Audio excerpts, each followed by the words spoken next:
साथी, अब लगता है केमिस्ट्री में कुछ नहीं होने वाला है, केमिस्ट्री हमें फाइल की ओर ले जा रहा है। तो साथी, ये वीडियो आपके लिए है। महज 25 मिनट की इस क्लास में आपको A to Z केमिस्ट्री की बात समझाएंगे। बस थोड़ी विश्वास कर लो यार, हल्का 5 मिनट हमें तुम समय दे दो। हम आपको ना समय दे दिए तो फिर यार कभी इस चैनल पर मत आना पड़नी। बस थोड़ा सा धैर्य रखना, थोड़ा सा। तो चलिए इस क्लास को कंटिन्यू करते हैं, एक एक करके बारीकी से समझाने का प्रयास करते हैं। लेकिन पहले बोल दिए, विश्वास रखो, 5 मिनट मात्र विश्वास रखो, छोड़ के मत जाना। बस 5 मिनट यदि तुम समय दे दिया तो पूरी क्लास करके जाएगा साथी। स्टार्ट करते हैं सबसे पहला आज का पीडीएफ से। सबसे पहला आपका साथी ये रहा, ठोस अवस्था। अब ये ठोस अवस्था क्या होता है साथी, तो आपका मन में बहुत डाउट होगा ठोस अवस्था में। अरे भैया, आज इसका ऑपरेशन हम करेंगे, तुम खाली देखो। ठोस अवस्था क्या होता है, इसके अंतर्गत क्या क्या आता है। तो सबसे पहला आता है क्रिस्टल संरचना। बोलिएगा, पहली बार सुनिए। अरे कैसा बात करता, पहली बार नहीं सुना होगा, क्लास में सुना होगा लेकिन याद नहीं होगा। तो क्रिस्टल संरचना, जालक और उनके गुणधर्म का अध्ययन। इस चैप्टर का यदि जान कहेंगे, बताओ जान कौन है ठोस अवस्था का, यही है। चलो सबसे पहले इसके बारे में हम समझते हैं, तब आपको और भी मजा आएगा। ये रहा साथी आपका क्रिस्टल संरचना। क्रिस्टल संरचना क्या होता है, इसी को बोलते हैं। क्रिस्टल संरचना के अंतर्गत साथी आता है एफसीसी। बोलिएगा एफसीसी, क्या ये क्रिकेट के आईसीसी का भाई है क्या? ना, केमिस्ट्री का गुण है। एफसीसी, बीसीसी और एससीपी से पूछेंगे क्या क्या एफसीसी में परमाणुओं की व्यवस्था वो किस रूप में होती है। इस डायग्राम को बस आप बारीकी से माथा एकदम स्थिर करके बस समझते चले जाइए। सबसे पहला कोऑर्डिनेशन नंबर। ये कोऑर्डिनेशन नंबर होता क्या है, आंसर देखिए। कहता प्रत्येक परमाणु 12 निकटतम पड़ोसियों से घिरा होता है। यानी कि कोऑर्डिनेशन नंबर जो होता है वो हमेशा 12 निकटतम, यानी कि आसपास इलाके के 12 निकटतम पड़ोसियों से जो घिरा रहता है वो कोऑर्डिनेशन नंबर कहलाता है। इसके बाद एक आपके टॉपिक में बहुत अच्छा चीज आता है कि परमाणु की प्रति इकाई क्या होती है। यदि आपसे पूछेंगे बताइए परमाणु की प्रति इकाई क्या होती है, तो फ्रेंड्स यहां पर कहता है कोने पर 8 गुना 1/8 बराबर यदि 1 आ गया तो वो आपकी परमाणु की प्रति इकाई को दर्शाता है। यानी कि 1 आ गया तो आप समझ जाइएगा कि ये परमाणु की प्रति इकाई है। अब अगला आता है आपके पास फलक का केंद्र। अब आपके मन में डाउट चलता है, हम तो कभी पढ़ी नहीं केमिस्ट्री, फलक केंद्र क्या होता है। फलक केंद्र कहता है कि यदि 6 को गुना 1/2 से करते हैं तो यदि आपका मान 3 आ गया, यहां पर कटने के बाद 3 आ गया, यदि कुल योग को जोड़ दीजिएगा तो 1 और 3 को जोड़िएगा तो आपका कुल मान, यदि आपसे पूछेंगे बताइए कितना आएगा, तो यहां बोलिएगा आपका कुल मान जो आ रहा है वो 4 आ रहा है। यही आपकी क्या है, तो परमाणु का प्रति इकाई है। समझ गए। अगला है आपका पैकिंग एफिशिएंसी। अब ये पैकिंग एफिशिएंसी क्या होता है, तो आप याद रखिएगा कि पैकिंग एफिशिएंसी जो होता है 74% अत्यधिक संकुचित संरचना होती है। किसमें? पैकिंग एफिशिएंसी में। अब आपके मन में एक सवाल चलता होगा, आखिर क्या सवाल चलता होगा कि आखिर ये पैकिंग एफिशिएंसी के अंतर्गत और थोड़ा कुछ बता देते ना, बड़ी मजा आ जाता। तो याद रखिएगा परमाणु त्रिज्या और जालक स्थिरांक का संबंध जो होता है, यदि आपसे पूछेंगे a बराबर बता दीजिए कितना होता है, तो याद रखिएगा कि a बराबर जो होता है जालक स्थिरांक वो हमेशा होता है a बराबर 2, यानी कि 2 इंटू √2 इंटू बाहर में क्या होता है, इसकी त्रिज्या होता है। तो ये हो गया पैकिंग की एफिशिएंसी। कोई दिक्कत? अगला चलिए, अगला आपसे पूछेंगे, अगला है आपकी फेस सेंट्रेट क्यूबिक। यानी कि इसी को हम लोग क्या बोलते हैं, तो इसी को हम लोग बोलते हैं साथी, याद रखिएगा कि इसी को हम लोग क्या बोलते हैं, तो इसको बोलते हैं एफसीसी। नाम तो सुने होंगे, ऐसे नहीं है कि अनजान होंगे। एफसीसी का पूरा नाम क्या होता है, तो एफसीसी का पूरा नाम हो गया फेस सेंट्रेट क्यूबिक, यानी कि एफसीसी संरचना। अब इसके स्ट्रक्चर के बारे में A to Z आपको जानकारी देंगे, बस थोड़ा धैर्य रखो, बस थोड़ा अच्छे से समझने की प्रयास करो। तो सबसे पहला यदि आपसे पूछेंगे एफसीसी की मुख्य विशेषता बताइए, आखिर ये मुख्य विशेषता क्या होता है, तो सबसे पहला घन के प्रत्येक कोने पर एक परमाणु होता है। अब कहिएगा ये क्या होता है, बस याद रखो एग्जाम का ज्यादा दिन बचा नहीं है जो आपको और भी गहराई से पढ़ना है। अब एफसीसी क्या होता है? तो एफसीसी की मुख्य विशेषता होता है कि घन के प्रत्येक कोने पर एक परमाणु होगा। जिस तरह से घर का प्रत्येक कोने में 4 कोना होता है, घर के किसी भी रूम के अंदर 4 कोने होते हैं, इसी तरह याद रखिएगा कि एफसीसी में भी प्रत्येक कोने पर कितने परमाणु होंगे? एक परमाणु अनिवार्य रूप से होगा। अगला आपसे पूछेंगे कि प्रत्येक फलक के केंद्र में एक परमाणु होता है। अब आप बोलिएगा ये क्या बात है? जैसे तरह से हम लोग पढ़ाई की स्टार्ट किए थे, तो याद कीजिए हम लोग एक आंगनबाड़ी केंद्र से स्टार्ट किए थे। इसी तरह प्रत्येक फलक, हर एक फलक के केंद्र में एक क्या होता है? परमाणु होता है। ये भी बात क्लास। अगला लाइन, कुल कितने परमाणु की इकाई कोष्ठक होते हैं? तो याद रखिएगा कि एफसीसी फेस सेंट्रेट क्यूबिक में जो कुल परमाणु की संख्या होते हैं वो 4 होते हैं और प्रति इकाई कोष्ठ होते हैं। ये भी याद हो गया। ऑब्जेक्टिव सब्जेक्टिव के लिए बहुत महत्वपूर्ण होने वाला है ये। इसके बाद यदि आपसे पूछेंगे एफसीसी बताइए कौन सी दक्षता के अंतर्गत आता है, तो फ्रेंड्स याद रखिएगा कि एफसीसी यानी कि फेस सेंट्रेट क्यूबिक जो है वो उच्चतम पैकिंग दक्षता के अंतर्गत आता है। यानी कि सबसे उच्चतम पैकिंग दक्षता आपसे पूछेंगे तो ये है फेस सेंट्रेट क्यूबिक। यहां तक क्लियर? आगे चलिए, आगे आपसे पूछेंगे, आगे है बॉडी सेंट्रेट क्यूबिक। आपका मन में सवाल चलता होगा ये क्या है बॉडी सेंट्रेट क्यूबिक? तो इसी को हम लोग शॉर्टकट में बोलते हैं फ्रेंड्स बीसीसी की संरचना। बीसीसी की बात करेंगे तो बॉडी सेंट्रेट क्यूबिक। याद हो गया, बी से बॉडी, सी से सेंट्रेट, सी से क्यूबिक, इसी को बोलते हैं बीसीसी। कोई दिक्कत? अब इसकी श्रृंखला है संरचनात्मक विशेषताएं। अब संरचनात्मक मतलब क्या होता है? स्ट्रक्चर। जैसे हमारा शरीर एक एक कोशिकाओं से मिलकर बना हुआ है, इसी तरह बीसीसी यानी कि बॉडी सेंट्रेट क्यूबिक की मुख्य क्या होते हैं? विशेषताएं होते हैं। आप बोलिएगा ये क्या होता है? तो सबसे पहला, घन के प्रत्येक कोने पर इसमें भी क्या होता है? परमाणु होता है। जिस तरह से आप एफसीसी को देखें यहां पर इसके भी घन के प्रत्येक कोने पर एक परमाणु होता है, इसी तरह बीसीसी के कोने पर भी क्या होता है? परमाणु होता है। अगला बात आपको याद रखना है कि घन के केंद्र में एक परमाणु होता है, इसके भी घन के केंद्र में क्या होता है? एक परमाणु होता है। लेकिन याद कीजिए यदि बीसीसी की बात करेंगे तो प्रत्येक के केंद्र में एक परमाणु। दोनों बात सेम है, लेकिन आपको अंतर यहाँ एक बात दिखाई देगा कि एफसीसी में कुल कितने परमाणु प्रति इकाई है? 4। लेकिन बीसीसी की बात करेंगे तो बीसीसी में कुल 2 परमाणु प्रति इकाई क्या होते हैं? कोष्ठ होते। बस पहला अंतर याद रखिएगा कि एफसीसी में 4 और यहां बीसीसी में टोटल 2 परमाणु। अगला आता है कोऑर्डिनेशन नंबर। इसमें कोऑर्डिनेशन नंबर की बात करेंगे तो कोऑर्डिनेशन नंबर कितना है? Coordination number 8। लेकिन क्या इसमें कोऑर्डिनेशन नंबर था? लेकिन नहीं, क्योंकि वो उच्चतम पैकिंग की दक्षता है, ये उच्चतम पैकिंग की दक्षता नहीं है। तो इसीलिए कोऑर्डिनेशन नंबर इसका याद रखिएगा कि कोऑर्डिनेशन नंबर, जैसे किसी जिले का पिन कोड, हमारे जिले का पिन कोड 8 से शुरू होता है, तो हम याद रखे थे कि बॉडी सेंट्रेट क्यूबिक बीसीसी की संरचना का कोऑर्डिनेशन नंबर जो होता है वो 8 होता है। कोई दिक्कत? अगला आता है गणना। अब गणना किस प्रकार आप कीजिएगा? तो सबसे पहला किसी भी चीज की गणना करने के लिए थोड़ी मुख्य विशेषता आपको क्या रखनी होगी? याद रखना पड़ेगा। सबसे पहले कोने के परमाणु आप निकाल लीजिएगा। कोने के परमाणु के अंतर्गत कीजिएगा 8 गुना 1/8 बराबर आपको क्या दे देगा? आप बोलेगा 8 कटेगा बराबर आपको 1 दे देगा। केंद्र का परमाणु हमेशा कितना से गुना कीजिएगा?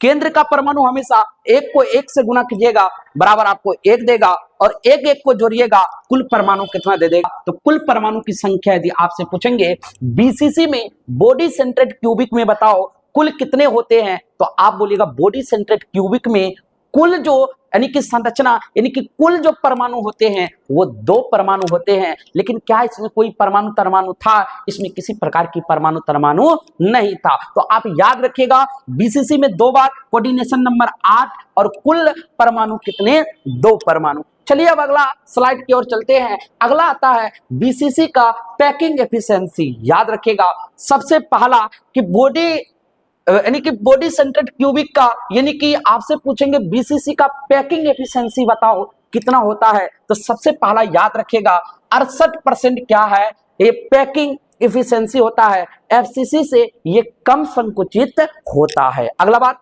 आपके लिए अगला है 8 कोऑर्डिनेशन नंबर होता है, यानी कि 8 इसके निकटतम क्या होते हैं, प्रोसी होते हैं। अगला होता है 2 परमाणु प्रति इकाई कोष्ठक में। अगला आपसे आपके लिए यदि पूछेंगे बीसीसी संरचना वाली मुख्य धातुएं का नाम बताओ, ये आपके एग्जाम के लिए बहुत इंपॉर्टेंट है ऑब्जेक्टिव के लिए, तो आप 1 नंबर में याद रखिएगा कि सबसे पहला यदि साथी आपसे पूछेंगे कि बीसीसी संरचना वाली धातुएं में सबसे पहला कौन, तो सबसे पहला आप याद रखिएगा वो है आपका लोहा। बोलिएगा वाह कमाल हो गया, लोहा। लोहा याद रखिएगा कमरे के तापमान पर, कमरे के तापमान पर ये लोहा। इसके बाद सबसे कठोर धातु की बात करेंगे, आपसे बताइए सबसे कठोर धातु क्या होता है, तो आप याद रखिएगा साथी वो है क्रोमियम। 2 नंबर पर बीसीसी पैकिंग एफिशिएंसी यानी कि बीसीसी संरचना वाली धातुएं,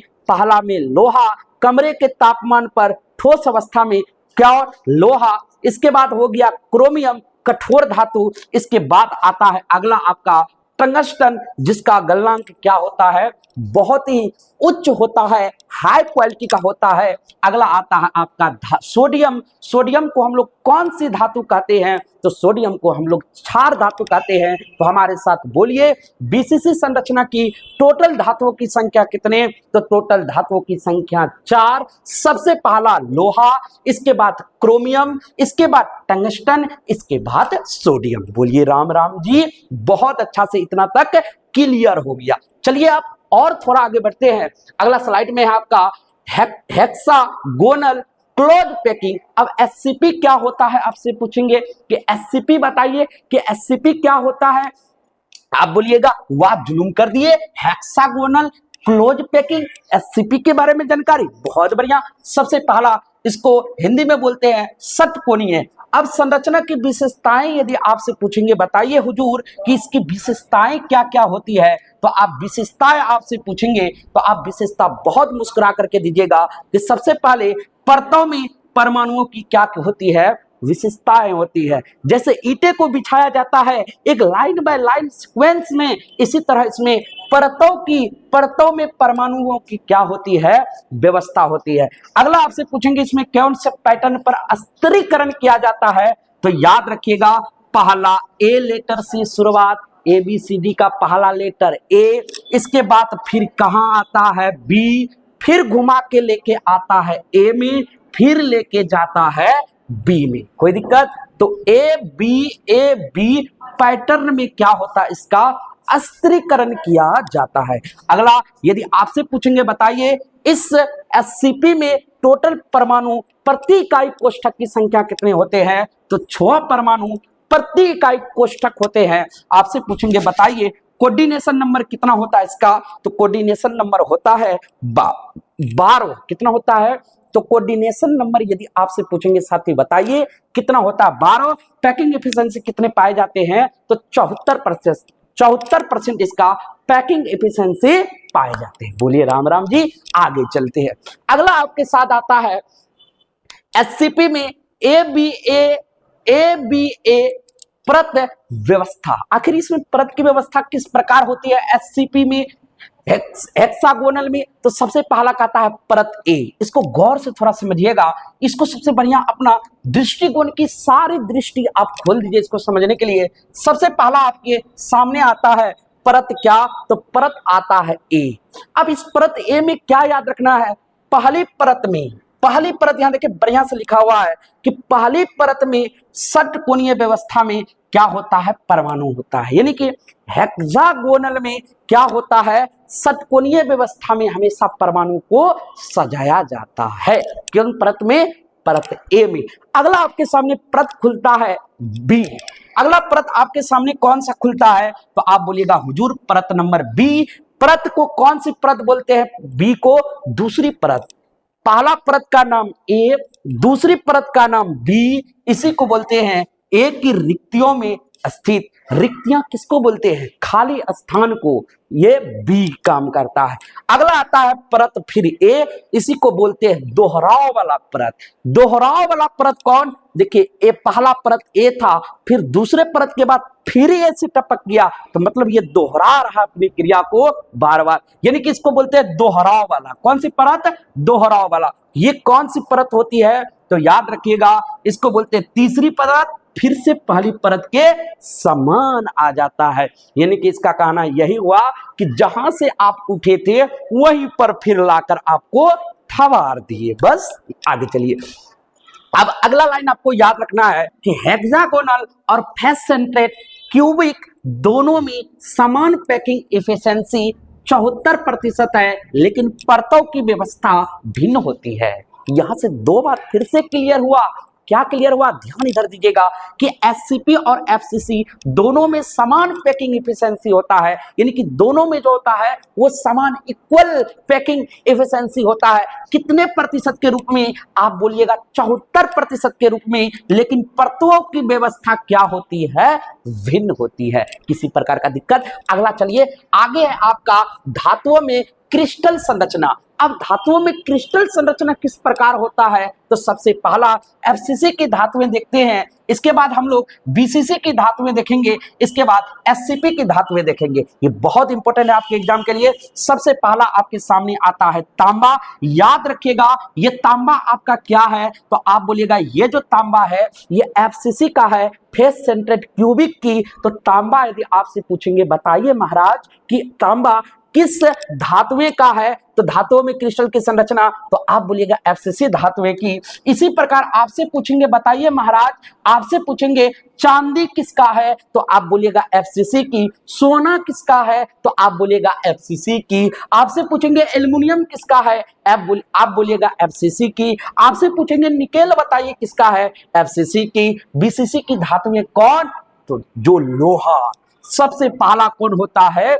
लोहा। इसके बाद आता है करोजी यानी कि क्रोमियम। इसके बाद टांग देंगे टंगस्टन। इसके बाद सो जाओ सोडियम। इसके बाद पट जाओ यानी कि पोटेशियम। ये किसका होता है? बीसीसी की धातुएं होते हैं। ये क्लियर? अगला चलिए, एससीपी की धातुएं क्या होता है? मैग्नीशियम। इसके बाद मांग के आइए किसके पास? जिंक के पास। जिंक कहेगा क्या क्या क्या क्या क्या क्या कुकू करेगा देने में? कैडमियम। इसके बाद जब कैडियम क्या कू करेगा तो आप क्या कीजिएगा? कोरा दीजिएगा, तो कोबाल्ट। अगला आप क्या कीजिएगा? टाइट कर लीजिएगा शरीर मारते घड़ी, तो आप हो जाइएगा टाइटेनियम। ये हुआ किसका? एससीपी के धातु। राम राम जी, यहां तक क्लियर? आगे चलिए, अगला आपका आता है मुख्य बिंदुओं का सारांश। आपको ये बात आपको क्या कर लेनी है, एक बार बढ़िया से आप जितना चीज पढ़ाए उसका निचोड़ एक जगह हो गया, जो आपकी परीक्षा के लिए बहुत महत्वपूर्ण है दोस्तों, बहुत महत्वपूर्ण है। तो इसको एक बार आप क्या कर लीजिएगा? पढ़ लीजिएगा। जो जो बात बताए उसी का निचोड़ इसमें है। क्लियर? अभी तक वीडियो को लाइक नहीं किए तो लाइक कर दीजिए, चैनल पर नए होंगे तो चैनल को सब्सक्राइब कर दीजिए। चलिए अगला चलते हैं। अगला चैप्टर हम लोग का आता है, अब ये तो पढ़ा दिए पूरा कि गन्ना तन्ना तो हो गया। अगला चैप्टर हम लोग का आएगा अध्याय नंबर 2, जिसका नाम है विलियन सॉल्यूशन। अब सॉल्यूशन कैसे कीजिएगा? ये तो बहुत अच्छा चैप्टर है। तो चलिए सबसे पहला हम लोग चैप्टर नंबर 2 देखते हैं, जिसका नाम है विलियन। अब बोलिएगा ये बिलियन क्या होता है? चलिए सबसे पहले देख लेते हैं। बिलियन का आज काम ही तमाम कर देते हैं। आज बिलियन का काम क्या कर देते हैं? तहस नहस कर देते हैं, उसका पूरा खानदान उजाड़ देते हैं। सबसे पहला सांद्रता। याद रखिएगा कि सांद्रता यदि व्यक्त करना है, क्या करना है? सांद्रता व्यक्त करने की विधियां यदि आपसे पूछेंगे, बताइए बिलियन में सांद्रता व्यक्त करने की विधियां आप जान लेते हैं तो समझ सकते हैं। अब बहुत अच्छी चीज जान के एग्जाम में जा रहे हैं। आपकी कॉन्फिडेंस हाई होनी चाहिए। लास्ट समय चल रहा है, यदि कॉन्फिडेंस लो होगा मतलब आपका एग्जाम सेंटर में जाते साथ आपका भी कॉन्फिडेंस लो हो जाएगा। तो जो जानिएगा वो भी खत्म। तो कॉन्फिडेंस तो आना चाहिए आपको और हमको, किसी को भी एग्जाम देते समय। तो सबसे पहला आता है मूललता। अब ये मूललता क्या होता है? मूललता को हम लोग बोलते हैं एम। अब बोलिएगा कि विलायक के कितने केजी? हमेशा याद रखिएगा कि कभी भी मूललता को घोला जाता है वो विलायक के 1 केजी के किस्में यदि पूछेंगे तो विलायक के मोलों की संख्या क्या निकाला जाता है? मोलता निकाला जाता। अब इसी से मिलता जुलता बोला मोलता आएगा, तो अब मोलरता भी एक गो आता है। अब मोलरता को भी हम लोग किससे, लेकिन याद रखिएगा ये छोटकी बहू है, ये बड़की बहू है। छोटकी बहू में यानी कि स्मॉल एम, मोलता हमेशा स्मॉल एम में लिखा जाता है, और मोलरता को बड़की बहू है तो कैपिटल लेटर के एम में दिखाया जाता। कोई दिक्कत जी? क्लियर? अब यहां पर देखिए उल्टा हो जाएगा। क्या हो जाएगा? विलयन के 1 लीटर में विलय के मोलों की संख्या को हम लोग क्या कहते हैं? मोलरता कहते हैं। यदि मोल अंश की बात करेंगे तो कुल मोलों में किसी घटक के मोलों का अनुपात क्या कहलाता है? मोल अंश कहलाता है। अब विलयन कहेगा, विलय एक एक करके समझाने वीडियो बहुत लंबा हो जाएगा। अगला होता है द्रव्यमान की प्रतिशत। विलयन के कुल द्रव्यमान में विलय के द्रव्यमान का प्रतिशत ही क्या कहलाता है? द्रव्यमान का प्रतिशत कहलाता है। पढ़ लिए। अब यहां पर देखिए जल का हम क्या लेते हैं? मोलल उन्नयन स्थिरांक जानना है। तो सबसे पहला यदि आपसे पूछेंगे किसी भी जल का मोलल उन्नयन स्थिरांक कितना होता है, तो आप याद रखिएगा 0.52। यदि KF पानी जल का मोलल अवनमन यदि आपसे पूछेंगे कितना होता है, तो आप याद रखिएगा 1.86। इसके बाद आपसे पूछेंगे STP आयतन में 1 मोल गैस का आयतन लीटर में कितना होता है, तो 22.4। ये भी आपको याद रखनी है। अगला आपके सामने आता है कोलिगेटिव गुणधर्म। अब कोलिगेटिव गुणधर्म क्या होता है, चलिए एक बार पढ़ के सुना देते हैं, आपको भी मजा आएगा, हमको भी मजा आएगा। क्यों ना मजा ले लास्ट समय में, क्योंकि लास्ट तो समय चलता है। कोलिगेटिव गुणधर्म इसको बोलते हैं वाष्प दाब का अपेक्षिक अवनमन।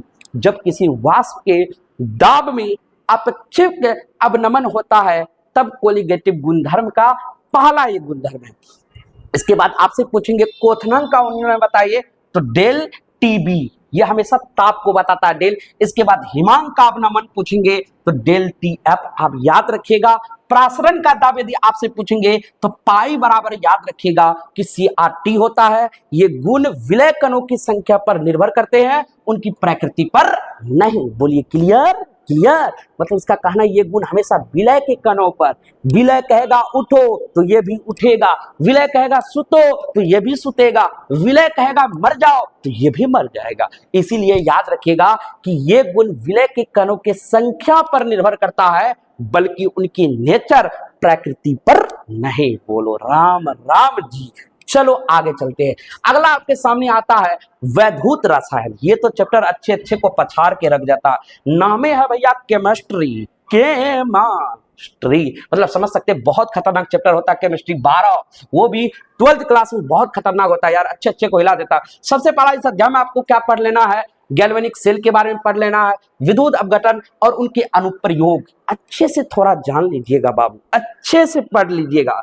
बस आगे चलिए। आप देखिए ये गो है, इसको देखते हैं। सबसे पहला एनोड ऑक्सीकरण पढ़े होंगे कि एनोड ऑक्सीकरण क्या होता है, तो आप याद रखिएगा कि इलेक्ट्रॉन मुक्त होते हैं। हमेशा क्या होता है? इलेक्ट्रॉन मुक्त। मुक्त मतलब स्वतंत्र होते हैं। आप एग्जाम दे दीजिएगा तो आप किसी कोचिंग के, आप किसी सर के जिम्मेवारी नहीं है कि आप कुछ भी कीजिएगा, एग्जाम के बाद कहीं मार धार कर दिए, कहीं कुछ कर दिए तो आपको हैंडल करेगा, अब उसकी जिम्मेदारी खत्म हो गया। इसके बाद ऋण इलेक्ट्रोड जहां ऑक्सीकरण होता है, याद रखिएगा इसी को बोलते हैं ऋण का इलेक्ट्रोड जहां ऑक्सीकरण होता है, इसी को हम लोग क्या बोलते हैं? एनोड का ऑक्सीकरण होता है। अगला होता है सेल विभव। सेल तो सब कोई पढ़ेंगे, सेलों के समूह को हम लोग क्या कहते हैं? बैटरी कहते हैं। अब यहीं पर आ गया सेल विभव। याद रखिएगा ई का कनवाली मतलब ई का शून्य ई नॉट कहलाता है। क्या कहलाता है? ई का शून्य क्या कहलाता है? तो याद रखिएगा ई का शून्य क्या कहलाता है साथी? तो ई का शून्य कहलाता है ई नॉट सेल। इसके बाद ई नॉट कैथोड, इसके बाद माइनस ई नॉट एनोड। तो ई नॉट सेल बराबर फॉर्मूला आपसे पूछेंगे, बताइए क्या होता है? तो E naught cathode minus E naught anode. अगला आता है धनात्मक इलेक्ट्रॉन। धनात्मक इलेक्ट्रॉन नॉट सेल बराबर क्या होता है? स्वतः होने वाली ये क्या है? अभिक्रिया। बोलिए यहां तक क्लियर? अगला आता है विद्युत का प्रभाव। आपसे पूछेंगे बताइए विद्युत का प्रभाव क्या होता है? तो आप याद रखिएगा इलेक्ट्रॉन बाहरी परिपथ से प्रभावित होते हैं।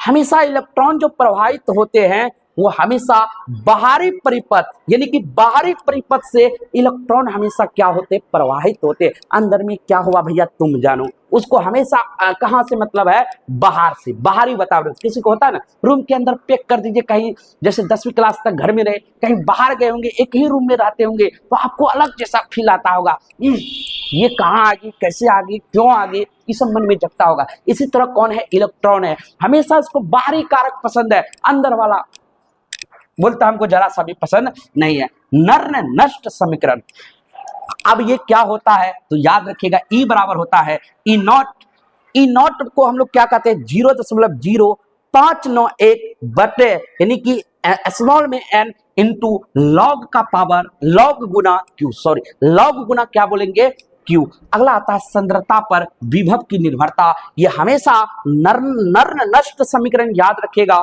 कि सांद्रता पर विभव की निर्भरता होती है। अगला आता है कैथोड का क्या, यदि आपसे पूछेंगे तो कैथोड का अपचयन, ये जरूर पढ़े होंगे कि इलेक्ट्रॉन ग्रहण किए जाते हैं। हमेशा इलेक्ट्रॉन क्या किए जाते हैं, तो ग्रहण किए जाते हैं, दूसरे से क्या किए जाते हैं, लिए जाते हैं। जहां धन इलेक्ट्रॉन जहां होता है वहां अपचयन की क्रिया संपन्न होती है। याद रखिएगा कि जहां पर धन इलेक्ट्रॉन होगा वहां पर अपचयन होता है। लेकिन एक बहुत अच्छा नियम आता है फैराडे का नियम। पता है कौन कौन पढ़े हैं फैराडे का नियम? फैराडे का नियम बराबर फॉर्मूला यदि आपसे पूछेंगे अभी बताइए लास्ट समय में, तो फैराडे का नियम कहता है कि W बराबर E Guna I Guna T upon 96,500 यानी कि 96,500 बट्टे बैठा दीजिए, यानी कि इसका फॉर्मूला होता है W बराबर E Guna I Guna T बट्टे 96,500। ये इसकी क्या होती है,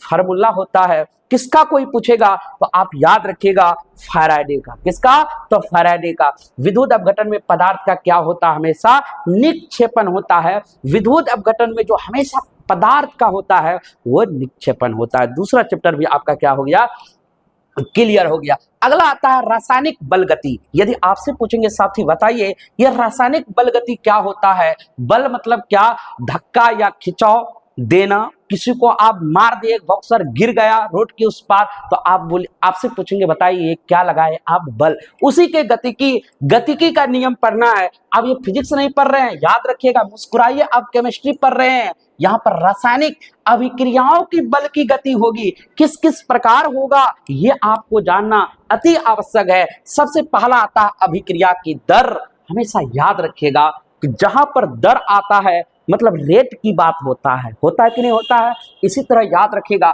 कि अभिकारकों की सांद्रता में कमी या उत्पादकों की सांद्रता में वृद्धि की दर को हम लोग अभिक्रिया की दर कहेंगे। इसका मतलब कभी ये क्या होगा, कमेगा, कभी जब बढ़ेगा तो हम कहेंगे भैया तुम कोई और नहीं, वही अभिक्रिया की क्या हो, दर हो। अगला है ऑर्डर अर्थ आयु। अब ये क्या होता है, ऑर्डर और अर्ध आयु क्या होता है, तो सबसे पहले याद रखेगा शून्य प्रथम क्या कहता है, सबसे पहला याद रखेगा साथी सभी कोई कि शून्य प्रथम और द्वितीय कोटि की अभिक्रिया के लिए T1/2 की गणना ही क्या कहलाता है, ऑर्डर सीक्वेंस कहलाता है। हमेशा याद रखिएगा कि ऑर्डर और अर्ध आयु आपसे पूछेगा तो T1/2 की यदि आप गणना कर लेते हैं तो आप समझ जाइएगा यहां पर ऑर्डर और अर्ध आयु की बात हो रहा है। यहां तक क्लियर जी, राम राम जी। आगे चलते हैं, शून्य कोटि की अभिक्रिया क्या होता है, तो हमेशा याद रखिएगा दर बराबर होता है के बड़ी ब्रैकेट ए इंटू ओ बराबर क्या, कि टी हाफ 1/2 बराबर क्या होता है, बड़ी ब्रैकेट ए 0/2 के। अगला है सांद्रता पर निर्भर नहीं। हमेशा याद रखिएगा कि शून्य कोटि की जो अभिक्रिया होती है वो कभी भी सांद्रता पर निर्भर नहीं होता है कि सांद्रता तुम घट जाओ, बढ़ जाओ, मर जाओ, कुछ भी हो जाओ, लेकिन हमको इतना मतलब नहीं है। ये हम नहीं कहते जी, ये कहता आपका शून्य कोटि की अभिक्रिया। कोई दिक्कत यहां तक? चलिए आगे चलते, दर का नियम। दर बराबर कोई पूछेगा बताओ फार्मूला क्या होता है, तो साथी याद रखिएगा कि दर बराबर यदि आपसे फार्मूला पूछे कि दर बराबर फार्मूला बताओ क्या होता है, तो यहां पर दर बराबर फार्मूला होता है कि के बड़ी ब्रैकेट ए एम इंटू बड़ी ब्रैकेट बी इंटू एन, जहां एम और एन क्या है, तो साथी याद रखिएगा कि जहां एम और एन की बात करेंगे आपसे, बताइए एम और एन क्या है? तो एम और एन अभिक्रिया की कोटि है। क्या है? कोटि है। भुज और कोटि 10वीं क्लास के गणित में पढ़े होंगे, तो इसी तरह याद रखेगा एम और एन अभिक्रिया की क्या है? कोटि है। अगला है आपका आर्हेनियस का समीकरण। आर्हेनियस का समीकरण आप पढ़े होंगे, बड़ी तागड़ा है भैया आर्हेनियस का समीकरण। आर्हेनियस का समीकरण कहता है यदि आप के बराबर, कौन बराबर? यदि आप कौन बराबर चलते हैं, तो कहता है यदि आप के बराबर चलते हैं तो के बराबर होता है ए ई माइनस, याद रखिएगा ए नीचे में ई माइनस ई नीचे में ए बट्टे आर टी। जहां कोई पूछेगा बताओ ये किसको दर्शाता है, तो साथी याद रखिएगा ये ताप का दर स्थिरांक पर प्रभाव डालता है। क्लियर जी? क्लियर। आपसे पूछेंगे बताइए प्रथम कोटि की अभिक्रिया क्या होता है? ये तो शून्य कोटि की अभिक्रिया आपको बताए, जितना भी बताए। अब अगला आपके सामने एक खुलता है प्रथम कोटि की अभिक्रिया। ये क्या होता है? तो याद रखिएगा दर बराबर के बड़ी ब्रैकेट ए टी हाफ बराबर क्या होता है?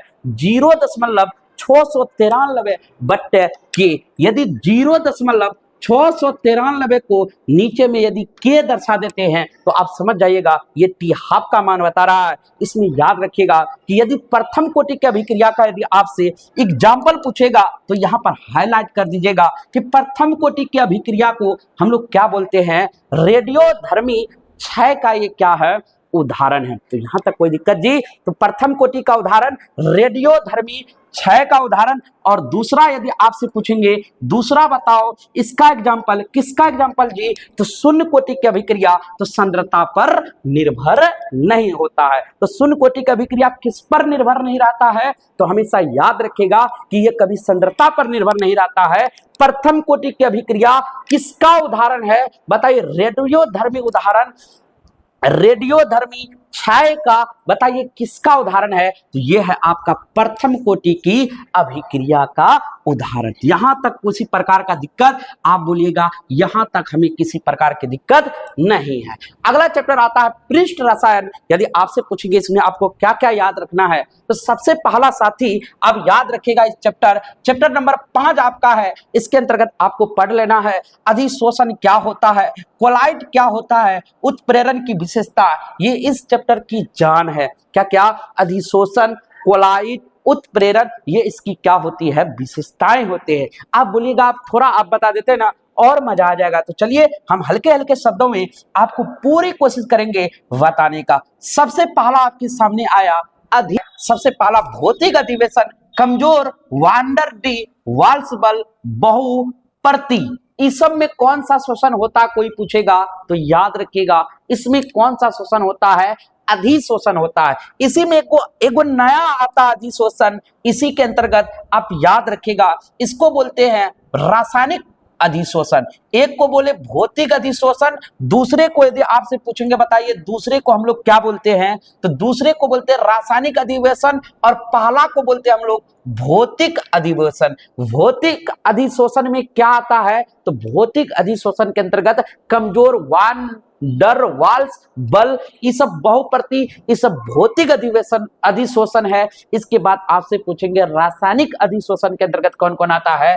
तो रासायनिक बंध, इसके बाद एक प्रति, उच्च उष्मा, ये सभी के सभी, फ्रांक डलिच, समतापी, ये सभी के सभी किसके अंतर्गत आते हैं? तो आप याद रखिएगा ये सभी के सभी आते हैं रासायनिक अधिशोषण के अंतर्गत। अगला आपसे पूछेंगे साथी कोलाइड क्या होता है? थोड़ा आप बता देते ना, बड़ी मजा आ जाता कि कोलाइड क्या होता है। बताइए कोलाइड क्या होता है? तो आप यही ना बोलिएगा कि कोलाइड जो होता है हमेशा 1 माइनस कितना 1000 NM आकार के कण विषमंगी मिश्रण, ये सभी के सभी किसके अंतर्गत आ जाते हैं? कोलाइड के अंतर्गत आ जाते हैं। बोलिएगा वाह जी वाह, आप तो कमाल कर दिए कि 1 माइनस 1000 NM आकार के कण यदि आएगा तो वो हो चले जाएगा कोलाइड में। इसके अंतर्गत जितने भी विषमंगी मिश्रण है सभी कोलाइड के कण हैं। यदि आपसे पूछेंगे बताइए इसके प्रकार कौन कौन से होते हैं? तो सॉल, इमिल्सन, फोम, जेल, एरोसॉल। क्या क्या जी, तो सॉल्ट, इमेल्सन, फोम, जेल, एरोसॉल, ये सभी के सभी इसके क्या है, प्रकार है। इसके अंतर्गत कौन कौन सा प्रभाव होता है, तो सबसे पहला जो प्रभाव होता है वो होता है टिंडल का प्रभाव। इसके बाद अगला जो होता है वो होता है ब्राउनी की गति, वैद्युत कण संचलन, इसके बाद अस्कंदन और रक्षण, ये इसका क्या है, प्रकार है। अगला आपसे पूछेंगे, बताइए कि उत्प्रेरण, उत्प्रेरण क्या है, तो याद रखिएगा साथी, उत्प्रेरण क्या कहता है, वह पदार्थ जो अभिक्रिया दर बढ़ाता है, यानी कि जो भी अभिक्रिया की दर को बढ़ा देता है वही आपका उत्प्रेरण है। आपको यदि इमोशनल करके जगा दिया तो मतलब आपको किस चीज का काम किया, वो उत्प्रेरण का काम किया, यानी कि जिज्ञासा दिलाने का काम किया। आप मान के चलिए आपका एग्जाम आ चुका है, आप सो के रहते हैं, आपके गुरुजी ने आपको हिंट्स देकर, आपको मोटिवेट करके आपको उठा दिया, मतलब आपका गुरुजी क्या हुए, उत्प्रेरणा हुए। तो जो अभिक्रिया दर बढ़ाता है पर स्वयं अपरिवर्तित रहता है उसे हम लोग क्या कहते हैं, उत्प्रेरण कहते हैं। इसी के अंतर्गत दो चीज आता है, समांगी और विषमांगी, पढ़े होंगे। समांगी और विषमांगी क्या होता है, तो अभिकारक और उत्प्रेरक एक ही अवस्था में रहे तो उसे हम समांगी कहेंगे। विषमांगी क्या होता है, अलग अलग प्रवस्था में सतह पर क्रिया करे उसे हम क्या कहेंगे, विषमांगी कहेंगे। यहां तक दिक्कत, यहां तक क्लियर, 5 तक क्लियर भैया। चलिए अगला आपके लिए चलते हैं। अगला होता है समान तत्व और उनके यौगिक। ये तो आपका जितना कहा जाए भैया एग्जाम के लिए उतना ही काम है, ऑब्जेक्टिव सब्जेक्टिव सब आपके लिए पूछे जाते हैं। तो सबसे पहला चलिए इसको हम लोग एक एक करके पढ़ते हैं। पी ब्लॉक तत्वों के रासायनिक और भौतिक गुणधर्म।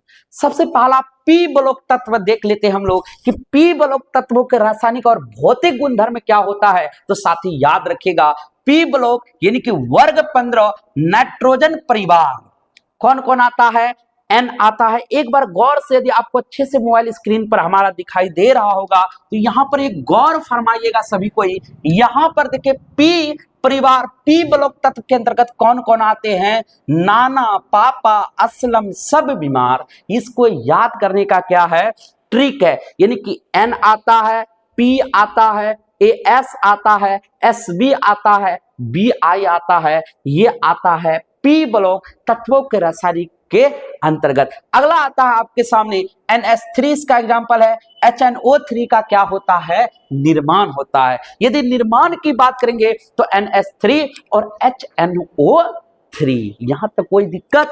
आगे आपसे पूछेंगे फास्फोरस के अपर रूप होते हैं, हमेशा याद रखिएगा वर्ग 15 ये किसके अपर रूप होते हैं, तो हमेशा ये फास्फोरस के अपर रूप होते हैं। PC15, PC13 संरचना के आकार का होता है, समझ जाइए ये इसका कोड है PC15, यानी कि आप याद रखिएगा PC15, PC13, PC15, PC13 ये क्या होता है, इसका संरचना होता है। तो आपको इतना तक कहीं दिक्कत नहीं होगा। तो एक बार वीडियो को लाइक कर दीजिए, मेहनत लगता है। चैनल पर नए होंगे तो साथ ही चैनल को सब्सक्राइब कर दीजिएगा, वीडियो को शेयर नहीं किया तो वीडियो को शेयर कर दीजिएगा। चलिए आगे चलते वर्ग 16 के पास। आपसे पूछेंगे, बताइए यदि वर्ग 16 की बात करेंगे तो वर्ग 16 के अंतर्गत क्या आता है, ओल्ड स्टाइल से टीपो। इसको याद करने का ट्रिक है, आप ये सर्च कर लीजिएगा YouTube पर और कहिएगा याद करने का ट्रिक, आपको अच्छे तरीके से बता देंगे। लेकिन हम आपको वो चीज दिलाने आए हैं जो चीज आपको चाहिए अभी के समय में, वो चीज देना चाहते हैं। तो सबसे पहला वर्ग 16 ऑक्सीजन का परिवार है। आपसे पूछेंगे, बताइए ऑक्सीजन के परिवार कितने वर्ग में आते हैं, तो वर्ग नंबर 16 में आते हैं। नाइट्रोजन परिवार वर्ग कितने में आते हैं, तो वर्ग 15 में आते हैं। और वर्ग 16 में कौन कौन से परिवार आते हैं, तो आप याद रखिएगा OSSETE पो, यानी कि ओल्ड स्टाइल से टीपो। इसको याद करने का ट्रिक है। इसकी संरचना यदि आपसे पूछेंगे साथी, O3 ओजोन परत की, ओजोन के तरह इसका क्या होता है, संरचना होता है, H2SO4 का निर्माण करता है। कौन से विधि से निर्माण करता है H2SO4 को, तो संपर्क विधि से निर्माण करता है। जब तक कोई संपर्क नहीं देगा तब तक ये H2SO4 का निर्माण नहीं करेगा। अगला आता है आपके सामने वर्ग 17, जिसको बोलते हैं हेलो हेलो हेलो, यानी कि हेलोजन परिवार बोलते हैं। इसके अंतर्गत आता है FCIBRIAT। यदि आपसे पूछेंगे, बताइए इसको हम लोग कौन सा हैलोजन यौगिक कहते हैं? तो साथी याद रखिएगा, अंतरा हैलोजन, इसको हम लोग क्या कहते हैं? यौगिक कहते हैं। अगला आपसे पूछेंगे ये किसका निर्माण करता है? तो C12 का निर्माण करता है। कौन से विधि के द्वारा निर्माण करता है? तो डीकन विधि। आपसे पूछेंगे बताइए हैलोजन का ऑक्सीकरण क्षमता, ये इसी को हम लोग क्या बोलते हैं? हैलोजन की ऑक्सीकरण क्षमता। यानी कि हैलोजन की ऑक्सीकरण क्षमता आपसे पूछेंगे बताइए किसको कहा जाता है? तो याद रखिएगा साथी, वो कहा जाता है वर्ग 17 को। और वर्ग 17 कौन से परिवार आते हैं? तो हैलोजन का परिवार आते हैं। बताइए 3 परिवार किसको किसको याद हो गया? अभी तो आपका कोई परिवार नहीं है, लेकिन केमिस्ट्री के अभी आपको परिवार पढ़ना पड़ रहा है। कितनी शर्म की हम लोगों को बात है। तो सबसे पहला शर्म नहीं, बहुत अच्छी बात है, पहले परिवार पढ़ लो, तब परिवार होगा, तब मजा होगा। तो सबसे पहला वर्ग 15 नाइट्रोजन परिवार, वर्ग 16 ऑक्सीजन का परिवार, वर्ग 17 हैलोजन का परिवार। इसके बाद आता है आपके सामने वर्ग 18। यदि आपसे पूछेंगे साथी बताइए वर्ग 18 के अंतर्गत कौन आता है? तो वर्ग 18 के अंतर्गत आता है उत्कृष्ट गैस। जितने भी उत्कृष्ट गैस है वो सभी के सभी वर्ग 18 में, मतलब गैस कहीं भी रूम में छोड़िए, कहीं भी छोड़िए, वो वर्ग सीधे 18 में पहुंच जाएगा। इसका मतलब है इसके बाद HENE AR KR AE और AN, हीना नीना और कैटरीना से राम जाने। यानी कि अब HENE AR KR XERN ये सभी के सभी कौन से गैस हैं? तो ये सभी के सभी उत्कृष्ट गैस हैं। इसके बाद आपसे पूछेंगे बताइए साथी He से हीलियम नियॉन आर्गन क्रिप्टॉन, ये सभी के सभी कौन से तत्व है? तो ये सभी के सभी उत्कृष्ट गैस है। तो आप एक बार इसको आप जरूर एक बार यूट्यूब में सर्च करके जरूर समझ लीजिएगा, बहुत सारे ऑब्जेक्टिव आते हैं इससे। अगला आपसे पूछेंगे XeF2 XeF4 XeF6 निष्क्रियता के कारण इसका अनुप्रयोग और उपयोग किया जाता है। यहां तक किसी को दिक्कत? तो वर्ग 15 16 17 18, वर्ग 15 में मेरे साथ बोलिएगा नाइट्रोजन का परिवार, वर्ग 16 में यदि आपसे पूछेंगे ऑक्सीजन का परिवार, वर्ग 17 में पूछेंगे आपसे हेलो यानी कि हैलोजन का परिवार, वर्ग 18 में आपसे पूछेंगे गैस छोड़ते रुमे में रह जाता है, वो चले जाता है वर्ग 18 में। किसी प्रकार का दिक्कत? अगला आपके सामने आता है संक्रमण तत्व। यदि साथी आपसे पूछेंगे बताइए संक्रमण तत्व क्या होता है? तो संक्रमण तत्व के अंतर्गत आता है डी ब्लॉक तत्व। डी ब्लॉक तत्वों के गुण, यदि आपसे पूछेंगे बताइए डी ब्लॉक तत्वों के परमाणु के गुण 2-4 को बता दीजिए, वाह मजा आ जाएगा केमिस्ट्री में कि आप डी ब्लॉक जैसे तत्वों का परमाणु गुण यानी कि तत्वों के गुण बता देते साथी, मतलब आपकी तैयारी जानते हैं बहुत उच्च लेवल पर है। तो सबसे पहला याद रखेगा परिवर्ती ऑक्सीकरण की अवस्थाएं, इसको हम लोग क्या बोलते हैं साथी? जैसे Fe2+, Fe3+, Cu+, ये सभी के सभी परिवर्ती ऑक्सीकरण की क्या होती है? अवस्थाएं होती है। अगला होता है रंगीन यौगिक। हमेशा याद रखिएगा कि डी ब्लॉक तत्वों को कौन सा यौगिक के नाम से जाना जाता है? तो रंगीन तत्वों के यौगिक के नाम से जाना जाता है। इसीलिए इसका नाम आपसे पूछेंगे बताओ क्या पढ़ा? तो साथी याद रखिएगा इसीलिए इसको कहते हैं डी संक्रमण के कारण। रंगीन यौगिक किसके कारण बनाते हैं? तो रंगीन बनाता है वो डी संक्रमण के कारण। अगला आपसे पूछेंगे अनुचुंबकीय गुण। अनुचुंबकीय के गुण क्या होते हैं? और युग्मित इलेक्ट्रॉन के कारण अनुचुंबकीय का क्या होता है? गुण होता है। यदि आपसे पूछेंगे, आप तो यहां तक हो गया क्लियर, लेकिन उत्प्रेरक की गतिविधि आपसे पूछेंगे साथी बताइए उत्प्रेरक की गतिविधि क्या होती है? तो याद रखिएगा उत्प्रेरक को गतिविधि देने वाला, उत्प्रेरक को आगे बढ़ाने वाला कौन है? तो वो है Fe लोहा निकेल प्लेटिनियम। इसके बाद V2O5 ये इसको क्या देता है? उत्प्रेरक को गति देता है। क्या देता है? गति देता है, यानी कि आगे बढ़ाने का काम करता। मिश्र धातु बनाना, यदि आपसे ऑब्जेक्टिव में पूछेगा बताओ मिश्र धातु का बनाना किस आकार के परमाणुओं के द्वारा बनाया जाता है? तो आप याद रखिएगा कि हमेशा मिश्र धातु का बनना वो समान आकार के परमाणुओं के द्वारा क्या किया जाता है साथी? बनाया जाता है। तो मिश्र धातु बनाना किस आकार के परमाणुओं द्वारा बनाया जाता है? तो समान आकार के परमाणुओं द्वारा बनाया जाता है। क्लियर हो गया? तो आपको हम क्या बताएं डी ब्लॉक के अंतर्गत? मुंह से बोलिए, मुंह से। सबसे पहला परिवर्ती ऑक्सीकरण की अवस्थाएं होती है। कौन कौन होता है? Fe2+, Fe3+, Cu+, Cu2+, ये सभी के सभी डी ब्लॉक तत्वों के क्या है? गुण है। रंगीन यौगिक कौन कौन बनाता है? डी संक्रमण के कारण ये रंगीन यौगिक बनाते हैं। अनुचुंबकीय गुण किस प्रकार होते हैं? तो युग्मित इलेक्ट्रॉन के कारण ये अपना अनुचुंबकीय गुण दिखाते हैं। अगला आपसे पूछेगा उत्प्रेरण की गतिविधि कौन कौन होते हैं? तो FeNi, PT, V2O5 ये उत्प्रेरक की गतिविधि होते हैं। संकुल की निर्माण यानी कि संकुल का निर्माण किस प्रकार होता है? तो हमेशा याद रखिएगा रिक्त डी कक्षकों के कारण, यानी कि जब रिक्त डी कक्षाओं पर क्या कहता है? संकुल निर्माण, यानी कि रिक्त मतलब खाली जगह पर यदि डी कक्षकों का कारण हो गया तो हमेशा संकुल का निर्माण करेगा। कोई दिक्कत? क्लियर यहां तक? आइए अगला आपसे पूछेंगे। अगला आपके सामने प्रस्तुत होता है इसी प्रकार। कौन से तत्व साथी? एफ ब्लॉक तत्व। इसी को बोलते हैं मेंथेनाइट और एक्टेनाइट। याद रखिएगा, पढ़े तो होंगे जरूर। आपके अंदर से तो धुआं निकलता होगा, गुरुजी पढ़ाए थे लेकिन हम पढ़े नहीं। यही तो मन में चलता होगा अभी लास्ट समय में, ये करे कि वो करे कि है ही करे। भैया बस ये कर लो, आपका क्लियर है। तो सबसे पहला एफ ब्लॉक तत्व क्या होता है? लेंथेनाइट, और इसी को बोलते हैं एक्टेनाइट। अब क्या होता है ये क्या होता है जी? चलो देखते हैं क्या होता है, एक बार में निपटारा करते हैं। सबसे पहला कहता है लेंथेनाइट संकुचन परमाणु त्रिज्या में क्रमिक कमी किसके कारण होता है? 4F। याद रखिएगा 4F उपकोष भरने के साथ होता है। जब 4F उपकोष अपना भर लेता है तो तब जाकर के एफ ब्लॉक तत्व यानी कि लेंथेनाइट और एक्टेनाइट तत्वों का क्या होता है? निर्माण होता है। हमेशा परिणाम आपसे पूछेंगे, बताइए साथी परिणाम किस प्रकार होता है?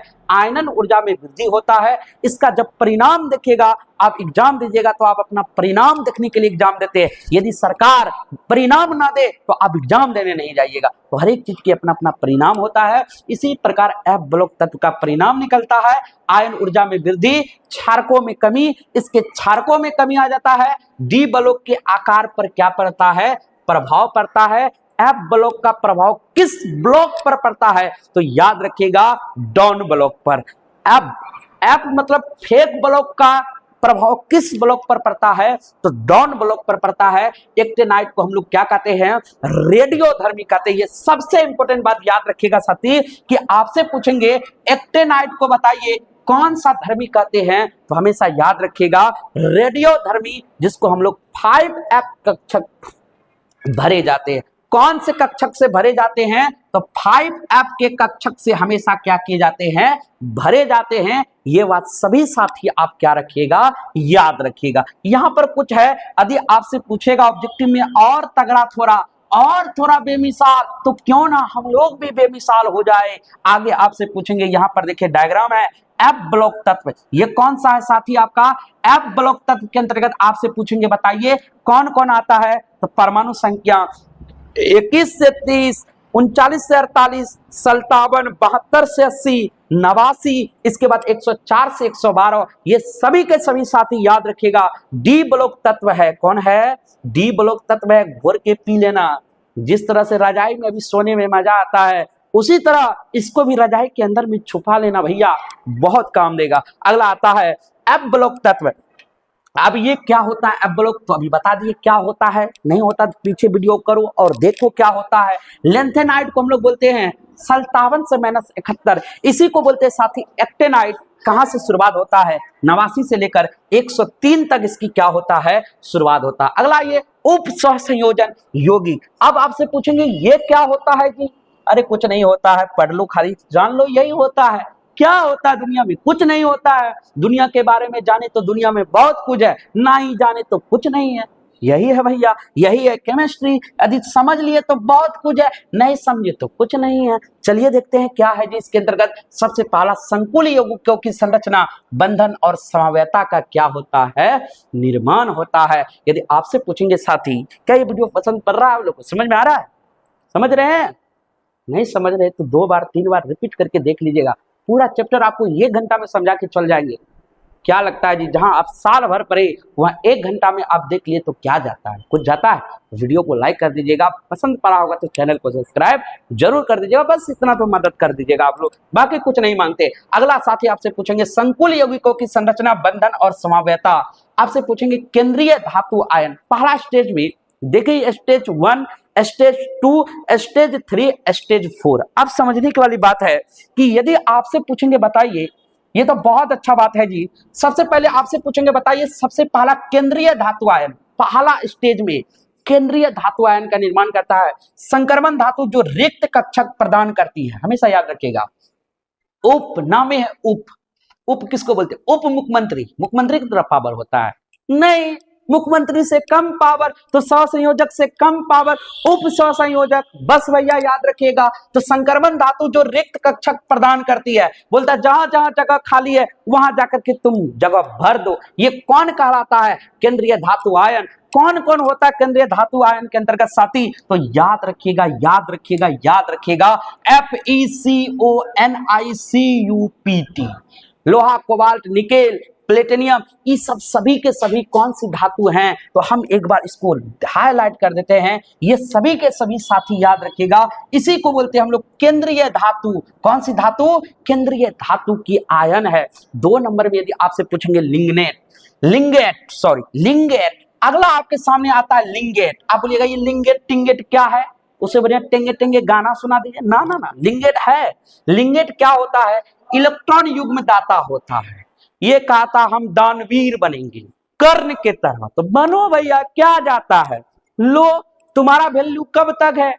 जब तक इस केमिस्ट्री का एग्जाम ना हो जाए। अरे भैया तू पलटाएगा इसके बाद, लगता है जब फिर कंपटीशन में जाएगा तो फिर नए नए चीजों को सीखेंगे, लेकिन मिलता जुलता रहेगा, याद रखिएगा। चलिए, इलेक्ट्रॉन युग्मदाता कौन कौन होता है? तो हमेशा याद रखिएगा यौगिक। ये सब यौगिक है। क्या है? यौगिक, जो सूत्र के रूप में रहे। तो H2ONS3, लेकिन कुछ कुछ मत रखिएगा पूरा यौगिक के रूप में, मत ये ट्रिक याद रखिएगा। H2ONS3Cl, लेकिन माइनस पे, Cl माइनस पे, एकदम सीधा निशाना। अगला आपसे पूछेंगे CN-EnEDTA, ये सभी के सभी लिंगेट के अंतर्गत आता है। अगला आपसे पूछेंगे समन्वय संख्या। अगला आपके सामने क्या आता है साथी? समन्वय। अच्छा, ये समन्वय संख्या क्या होता है? चलो पढ़ते, थोड़ा मिलजुल करके, मजा आएगा। लास्ट है भैया, इसके बाद चैप्टर क्या हो जाएगा आपका, खत्म हो जाएगा। अब देखिए, नहीं और बाकी है, थोड़ा देख लेना। केंद्रीय परमाणु से जुड़े लिंगेट की संख्या आमतौर पर 4 या 6। अरे भैया, इसको तो संख्या पे दिखा रहा है। जिसको 4 या 6 रहेगा मार देना एकदम टेंगे टेंगे करके। कौन संख्या? समन्वय संख्या। कौन सी संख्या? समन्वय संख्या। ये होता तीसरा स्टेज। चौथा पे चलिए, चौथा को देखते कौन आता है। ऑक्सीकरण अवस्था। ओहो, ऑक्सीकरण तो बहुत अच्छा है, इजी है ऑक्सीकरण, जिसमें ओहो मतलब ये कहता है केंद्रीय धातु आयन पर आवेश की गणना। ये हमेशा आता है चार्ज को गिनने के लिए। आवेश क्या है? चार्ज है। अब केंद्रीय धातु आयन पर आवेश की गणना, ये हमेशा आवेश को गिनने के लिए आता है कि केंद्रीय धातु में आवेश कौन कौन है, तो इसको गिन लेगा तो ऑक्सीकरण अवस्था। खत्म भैया। अगला समवेता के प्रकार आप पढ़े होंगे, बहुत मजा आता है इसको पढ़ने में भैया। थोड़ा तो खराब हो लगता है, लेकिन बोला जाता है थोड़ा ना कि खराब लगता है। अरे कहेंगे एग्जाम में बहुत इंपॉर्टेंट है, बोल दिया बहुत इंपॉर्टेंट है, यही पूछेगा। मार रट्टा पढ़ना तो पड़ेगा, चाहे अच्छा रहे चाहे खराब रहे। समवेता के प्रकार कितने प्रकार? सबसे पहला संरचनात्मक समवेता, इसके बाद आता है त्रिविमीय समवेता। 2 समवेता बहुत इंपॉर्टेंट, याद रखिएगा कि कौन कौन सा समवेता होता है। एक को बोलते कौन सा साथी? एक को पहला को बोलते समवेता के प्रकार। सॉरी ये यहां पर होगा। यहां पर पहला समवेता को हम लोग कौन सा बोलते हैं? संरचनात्मक समवेता। तो सबसे पहला समवेता संरचनात्मक, दूसरा को बोलते हैं क्या? त्रिविमीय। अब पहला संरचनात्मक के अंतर्गत क्या क्या होता है थोड़ा देख लेते हैं। इसको भी नाराज हो जाएगा लास्ट में, कहेगा हमको छोड़िए चल गए। लो भैया, तुमको भी लेके चल जाते हैं। सबसे पहला आयन की समवेता होता है, इसके बाद जल योजन समवेता होता है, बंधनी समवेता होता है, उप संयोजक समवेता होता है। ये सब सभी के सभी समवेता किसमें होता है? संरचनात्मक समवेता में होता है। अगला आपसे पूछेंगे त्रिविमीय, इसका आकार बहुत टेढ़ा घोचा मोचा अल्टर बोलो इसको बोलो एकदम सीधा प्राणी। जो कहिएगा बोलो हूं तो बोलेगा हूं, उसको कहेगा घूमो घूम जाएगा, यदि इसको कहिएगा घूमो तुम्ही को घुमा देगा। इतना टेढ़ा होता, त्रिविमीय है 3D। तो इसका मतलब ज्यामितीय समवायता। देखिए यही पर नाम देखिए कितना अल्टर नाम है, सिस ट्रांस फैक्मर, भैया नाम में देखते हैं अल्टर। तो ज्यामितीय हमेशा ये आप ही को घुमाता है। अगला होता है प्रकाशिक समवायता, डी और आई के रूप में दर्पण प्रतिबिंब बनाता है। हाँ ये याद रखना कि दर्पण प्रतिबिंब के रूप में कौन इस तरह से इस तरह से इस तरह से दर्पण प्रतिबिंब कौन बनाता है, तो वो बनाता है प्रकाशिक समवायता। हमेशा इसको क्या बोलते हैं, वर्ग समतली और अष्टफल के संकुलनों में पाई जाती है। हमेशा याद रखिएगा ये कहाँ पाया जाता है, तो अष्टफल के और संकुलनों में पाई जाती है। आपसे पूछेंगे साथी, याद रखिएगा आईयूएफएससी नामकरण आप थोड़ा बढ़िया से पढ़ लीजिएगा, बहुत इंपॉर्टेंट है। चुंबकीय प्रकृति के बारे में पढ़ लीजिएगा कि चुंबक का जो नेचर होता है वो किस प्रकार होता है, थोड़ी बढ़िया से जानकारी ले लीजिएगा। इसके बाद अयुग्मित इलेक्ट्रॉन के बारे में पढ़ लीजिएगा। इसके बाद साथी ऐसे प्रश्न से पूछे जाते हैं, ऐसे प्रश्न आपके एग्जाम में कई बार पूछे गए हैं, तो इसको थोड़ा अच्छे से आप जानकारी, ये तो बहुत अच्छा से आपका 5 नंबरिया भी बहुत बार पूछा हुआ है, क्वेश्चन बैंक तो पढ़ते होंगे, आपको पता होगा। अगला साथी, यदि ये वीडियो पसंद पड़ा होगा तो एक बार लाइक जरूर कर दीजिएगा, दोस्तों के बीच शेयर नहीं किए हैं तो शेयर कर दीजिएगा। साथ में एक प्यारा सा कमेंट सेक्शन में जरूर कमेंट कीजिएगा कि ये वीडियो आपको कैसा लगा। यदि बढ़िया लगा, प्यार मिला, सपोर्ट मिला, तो इसी तरह साथी आपके सामने अगला सब्जेक्ट का आपको जरूर कुछ ना कुछ दिखाई देगा। यदि सपोर्ट प्यार नहीं बना तो साथी यही मेरा लास्ट वीडियो आप लोगों के लिए रहेगा। तो आज के लिए इतना ही, बाकी वीडियो को शेयर जरूर कर दीजिएगा। बस देश के लिए जीते हैं, देश के लिए मरते हैं, कुछ करके दिखाने के जज्बा रखते हैं। इसी के साथ साथी जय हिंद।